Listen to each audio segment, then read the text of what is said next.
وَإِذَا قُرِئَ الْقُرْآنُ جب قرآن پڑھا جاتا ہو فَاسْتَمِعُوا لَهُ وَأَنصِتُوا کان لگا کے سنو اسے اور خاموش رہو لعلکم ترحمون تم پر رحم ہوگا. اللہ ابن مردوے میں سنن کبریٰ للبیہقی میں دونوں میں حضرت نماز پڑھ رہے تھے اور پیچھے لوگوں نے فاتحہ پڑھی. آیت نازل ہوئی جب قرآن پڑھا جاتا ہے کان لگا کے سنو اور خاموش رہو. نمازیں دو طرح ہیں، بعض سننے میں آتی ہے جیسے مغرب عشاء فجر، بعض سننے میں نہیں آتی. جب سننے میں آتی ہے فاستمعوا لہ، اور جب سننے میں نہیں آتی انصتوا خاموش کھڑے رہو. والآیت دلیل لأبی حنیفہ فی ان الماموم لا یقرأ فی السریہ ولا جہریہ. آیت دلیل ہے ابو حنیفہ کی کہ مقتدی امام کے ساتھ قرات نہیں کرے گا، نہ سری میں نہ جہری میں، لأنها تقتضی وجوب الاستماع عند قراءة القرآن فی الصلاة وغیرها. آیت تقاضا کرتی ہے کہ امام کے پیچھے قرات نہ کی جائے. روح المعانی پارہ 9 صفحہ 150. وقال شعبی، شعبی یہ بہت بڑے شعبی کہتے ہیں ادرکت 70 بدریا، میں نے 70 بدری صحابہ دیکھے کلہم یمنعون المقتدی عن القراءۃ خلف الامام، سب منع کر رہے تھے مقتدی کو امام کے پیچھے قرات کرنے سے. وقد ادعا بعض اصحابنا اجماع الصحابہ، صاحب ہدایہ وغیرہ نے صحابہ کے اجماع کا دعویٰ کیا ہے. روح المعانی صفحہ 152. وقد روی نحو ھذا عن جماعات من السلف وصرحوا بأن هذه الآية نزلت في قراءة الصلاة من الامام. علماء نے وضاحت کی کہ اس آیت سے امام کے پیچھے قراءت منع ہو گئی. تفسیر فتح القدیر شوکانی کی صفحہ 282.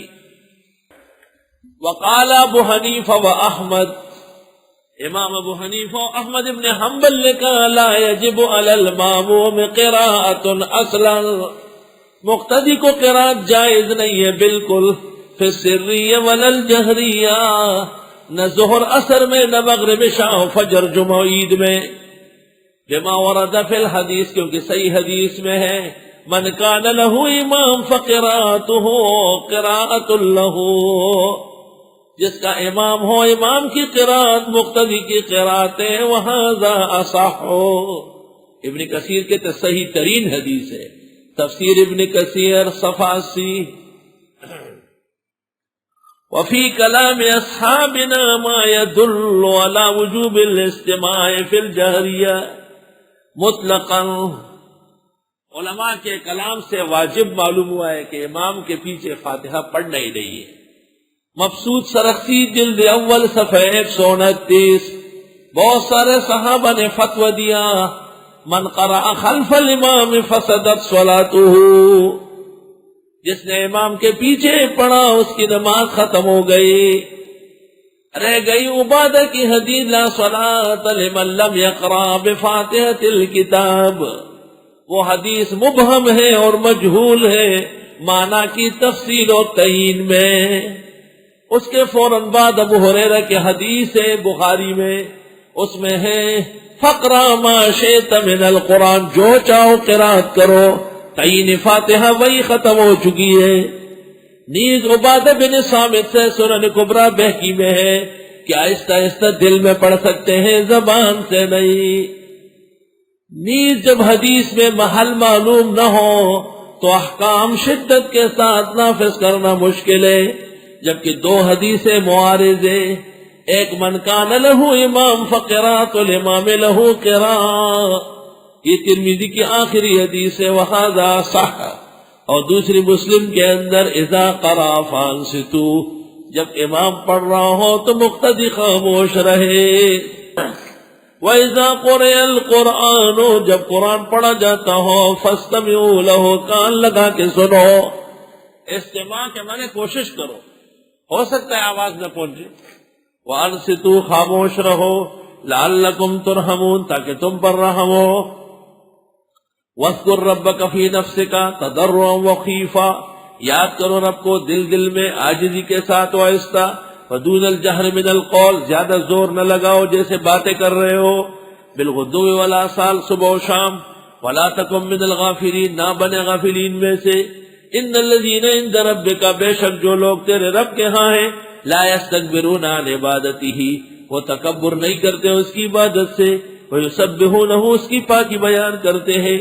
وَلَهُ يَسْجُدُونَ اور اس کے لیے سر بسجود رہتے ہیں. قرآن مجید میں ایسے 14 مقامات ہیں جس کا پہلا مقام یہ آراف کا اخیر آیا کہ جس آیت کے سننے اور پڑھنے سے سجدہ تلاوت واجب ہو جاتا ہے، نماز میں بھی اور غیر نماز میں بھی. اجمیوں کے لیے یہ ضروری ہے کہ وہ جان چکے ہو کہ اس وقت آیت سجدہ پڑھی گئی ہے. اگر اجم کو یہ پتہ نہ ہو تو ان پر سجدہ تلاوت واجب نہیں ہوگا. پیغام مسرت میں میں نے مفصل نقل کیا ہے، کیونکہ بعض مکارین و فریبیوں نے یہ شائع کیا تھا کہ لاؤڈ سپیکر سے جو تلاوت ہوتی ہے سجدہ تلاوت آتا ہے، محلے والوں کو پتہ نہیں ہوتا، وہ رہ جاتا ہے. میں نے ابن الحمام کے فتح القدیر، ابن عابدین کے فتاوی شام، ابن نجیم کے بحر سب معتبرات کے حوالے سے لکھا کہ عجم کے لوگ جب یہ جانے نہیں کہ آیت پڑھی گئی سجدہ تلاوت واجب ہی نہیں ہے. باقی یہ سجدہ علی الفور نہیں ہے، علی التراخی یعنی فوراً نہیں ہے. مثلا اس وقت اگر کوئی نہ کرے تو بعد میں کر لے. بہتر یہ ہے کہ زیادہ تاخیر نہ ہو تاکہ بھول نہ جائے. قرآن پاک میں ایسے 14 مقامات ہیں کہ جس کے پڑھنے اور سننے سے سجدہ تلاوت واجب ہو جاتا ہے. اگر یہ آیت نماز میں آ جائے تو عادت ہے کہ قاری صاحب اعلان کرتے ہیں کہ آیت سجدہ آ رہی ہے. اس اعلان کا ہمیں کہیں ثبوت فقہ میں نہیں مل سکا، اور اس سے عوام کو سرکش بنانا ہے کہ جب بغیر اس کے سجدہ کرے تو کہ جی ہماری نماز خراب ہو گئی. مقتدیوں نے امام کے پیچھے جانا کہاں ہے؟ امام جائے آرام سے سجدہ کرے اور سر اٹھائے. کسی کتاب میں یہ نہیں کہ امام کہے جی سجدہ دوسری رکعت میں، سجدہ پہلی رکعت میں. یہ ٹیڑھی نے اپنے فیشن بنایا ہوا ہے. فاتو برہانکم لاؤ کس کتاب میں یہ لکھا ہوا ہے؟ کہیں بھی نہیں. اگر ہم نے پیغام مسرت میں لکھا ہو تو بنا بر شہرت لکھا ہے، اس کی ضرورت نہیں رہی ہے. بعض نمازوں کے اندر سجدہ کرنا چاہیے تاکہ لوگ سجدہ تلاوت سیکھ لیں، اور سنت طریقہ ہے کہ حضرت جمعے کی فجر میں سجدہ اور دہر پڑھتے تھے تاکہ اور درمیان میں آپ سجدہ کر کے پھر اٹھ کے تتجافا جنوبہم عن المضاجع سے تلاوت جاری رکھتے. اور بعض صورتوں کے اخیر میں ہے جیسے نجم سورہ علق تو وہاں سجدے کی ضرورت نہیں ہے، امام نیت کر لے رکوع یا بعد کے سجدے میں. مزید تفصیلات کبھی بیان ہوں گے. وآخر دعوانا الحمدللہ رب العالمین وصلی اللہ وسلم علی رسولہ الکریم ونبی الامین وعلی آلہ واصحابہ اجمعین. ربنا آتنا فی الدنیا حسنہ وفی الآخرۃ حسنہ وقنا عذاب النار. صلی اللہ تعالی